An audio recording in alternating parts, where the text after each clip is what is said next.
welcome to the Thriving Blueprint, where we talk all things life and help set you up for a life that you feel is thriving and fulfilling. This is our very first episode, so we want to welcome you all in and hopefully you keep joining. My name is Brooke Manley. I've got Hey, JP hey, and Brooke. Noble. Brooke, I'm going to ask you to come forward a little bit. I'm not sure if it's where you're at. You sounded great until you sat back. I don't know if that's. Go I ahead and talk wonder if again. it's connected to. That's much better. Right there where you are. Oh, it's because it's connected to my MacBook speakers instead of my AirPod speakers. Okay. Okay, I'll fix that a different one. Okay. Okay. And we can see you a little Um, better too. yeah. Okay. Go ahead. Okay, I'll just continue from there. I said all the names. Oh shoot, what was the next part? I got something on the screen We for you. are. Okay, yeah. So my name is Brooke Manley. I've got JP and Noble and Coach Todd with us today, and we're just going to give a little bit of an intro into who we are so you guys can get to know us some. Todd, you want to start us off? I sure will. Hey guys, this is Todd or Coach Todd. So, I'm very passionate about Thriving Blueprint and what we're about to do here. We're going to talk a little bit more about why we're here and what problem we're trying to solve, and we hope to bring you a lot of great tools to have a thriving life. I've been working with various groups to write this curriculum for 15 years, and we're finally getting to the point where we can pay enough attention to it that we can get it out the door. So with that, I'm going to turn it over to Noble. Hello, Noble. Hello, everyone. My name is Noble. I'm trying to do the clap thing. Yeah, no, take your time. It's all good. This is Yeah. So for this, are we like, what type of? What is who are we? 30 seconds, to a minute, just to tell, you live in Indiana, you're a college student, and if you want to say something fun about yourself, like you have 6 toes on your right foot, go ahead. Okay. Well, hello, everyone. My name is Noble, and I am a 17-year-old college student who has way too little time on his hands, actually. And yeah, I'm here. And Okay, Noble, I want you to look at one thing on your microphone. The wording on the microphone, is it towards you? She's terrified. Wording. Yeah. Okay. It sounds better when that wording is to you because that's the way the mic is facing. And I shouldn't be leading this, Brooke. You should be leading this, and let's go to JP next or something. All right, let's hear you, JP. Tell us a little about yourself. Hey, I hope everybody doing good. My name is JP, and I live in Indiana, and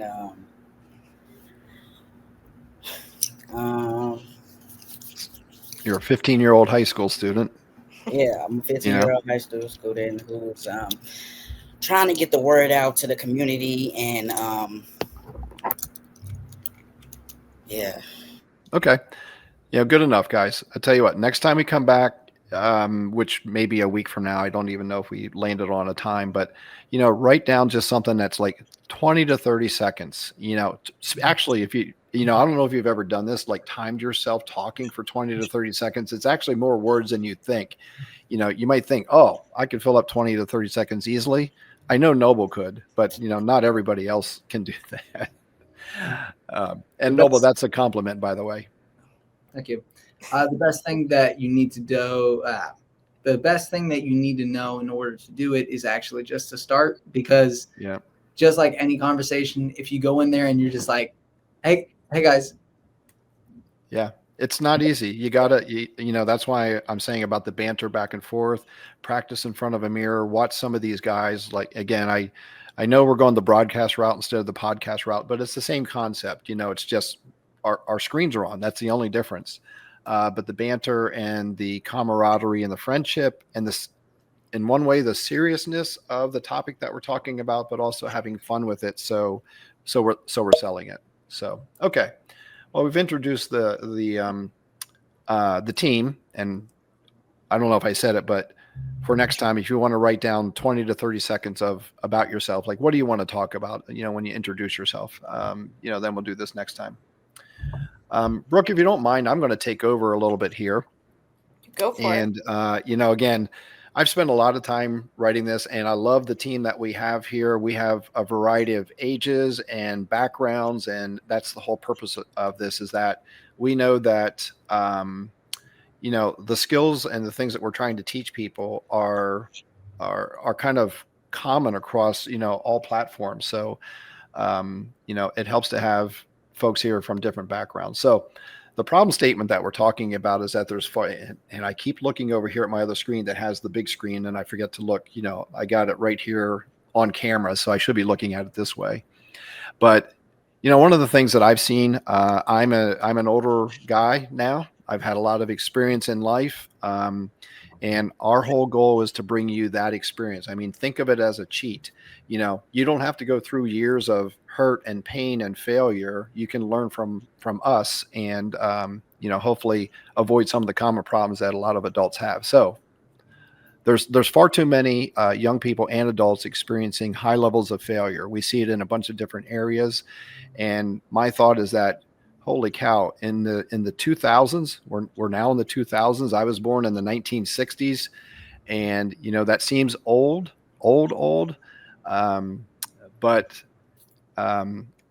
still, the written word has been around for a long time, and we should be passing success, skills, blueprints, and formulas onto our next generation so that they don't have to go through the same pain that we do. But what we're seeing is that the trends seem to be going in the wrong direction, where there are a lot of problems still occurring, and we're going to try to talk about those. So just to give you some numbers, I mean, these are numbers as of 2024, adults retiring with no retirement savings. I mean, it's just sad that you come to your age 60, 65, or 70, and if you want to work, that's great. But if you have to work because you have no money saved up, that's a different problem. And there's a lot of people out there that have no savings when they get to their retirement age. And I'm not going to go through these one by one, but, you can see, a lot of failures in American households. And this is American statistics. This isn't even worldwide, but anxiety, the rates are too high. You think about it, 31%, that's 1 out of 3 people have anxiety issues. 50% of the households end in a marriage that ends in divorce. 1 out of every 142 people have been in jail. Too many people have addiction issues, mental illness issues, homelessness, bankruptcies, loss of jobs, and poor health. And those are all the things that we want to talk about. And guys, jump in here anytime. If you could say anything. Hey, wow, that one number really surprises me, or something like that. So, banter with me if you have any thoughts. I'm surprised about the mental illness, though. Like the mental illness one, because you're surprised high or low? How high it is. How high it is? Okay. If you look back on the statistics from back then, you had 3-year-olds working. Nobody was complaining about mental illnesses. Not saying that that's nothing. Mental illnesses, no, they are something, and that is a big problem. Mm-hmm. I'm very surprised that they increased in such a short period of time. I feel as though that has something to do with the rise of kids using drugs, prescription drugs at young ages. Because I have so many friends now who I'm looking at, and they're like, "Oh yeah, I got to take my prescription." I'm like, "For what?" They're like, "I have ADHD, or I have all this stuff, or different stuff." And I'm like, "Well, yeah, but what if something crazy happened and you weren't able to support yourself without those drugs?" And, it's how they get you to rely. Yeah. And guys, I'm going to say something here that we want to think about, because almost from a legality perspective. So think about it that way. So, none of it, Noble, I don't disagree at all. From a legality perspective, we want to make sure that we tell people we're not doctors, we're not prescribing anything. So what I was about to say was things like, there are people out there that I know that that benefit from some of the meds that they're on. But I'm not going to sit here and say, don't take your drugs, or do take your drugs. And I know you're not saying that. If you need them. One of the things, I just wrote myself a note to try to get these numbers that may show, I'm showing 2024, but that's just a point in time. So if I could show every 10 years for, the last 40 years, and see if that number is going up, and in most cases it probably is, that shows an even worse problem than just showing a single number. Mm-hmm. So that's something I would like to get, and I made myself a note for that. But yeah, I agree with that. When I was a kid, and starting to become a little bit more aware of the world, one of the things that you used to hear back in our day was a drug called Ritalin, which you don't hear much about anymore. And I'm not even sure if it's around. Again, I'm not a medical professional by any means, but I don't hear the word Ritalin much anymore. But that seemed to be the drug of choice back then. And of course, now it's whatever meds they're using for anxiety, depression, ADHD, and it almost seems like every kid has it. It's like the instant diagnosis.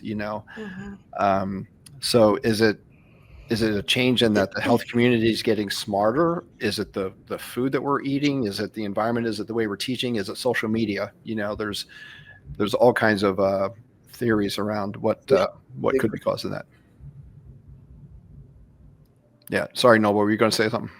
Oh yeah, I was saying, like, is it greed? Because you think about it, like the pharmaceutical companies, if you have something that, if you look at kids and you're like, I can't sell to kids legally, obviously, but if I can diagnose them for something that everybody has, then I can make a big profit. And so I'm not saying like, oh my goodness, all the pharmaceutical companies, they're like, yeah, let's try to profit off kids. However, that is an interesting point about Well, some of these things that are diagnosed are also very hard to, some of them are hard to say, no, that's not a correct diagnosis. Like if you look at a kid who's a young kid who's jumping around and full of energy, you could say, well, that kid has ADHD.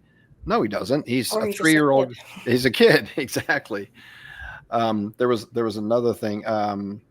There is something out there that I find it's very hard for doctors to prove, but people try to get meds for it because they say, I have this constant problem. It's called fibromyalgia. It's basically you have a lot of pain. Well, I'm over 60 years old. I played a lot of sports and I have been banged up and I have some pain. I don't have fibromyalgia. I'll go out there and, do yard work, do construction, whatever it is. And I'll hurt that night, but I don't have fibromyalgia. So anyhow, good discussion. Want to hit on this. So like, obviously this is very like, what is it? Controversial topic. Mm-hmm. And so I don't know, because like you do want to get support for grants and everything for this, obviously. Mm-hmm. And they might not want to give you like any grants, or people might not want to support this if they feel as though it's too controversial, It's like trying to hit every single viewpoint, like, oh my goodness, we believe this or something like that. So yeah. I don't know what the regulation is on that. How much and that might be a good way to, if I go, I'm going to come back to this slide, but if I go to here, yes, we believe this, but what we're trying to do is teach people to kind of teach themselves. This is a teaching a person how to fish as opposed to giving them a fish type of thing.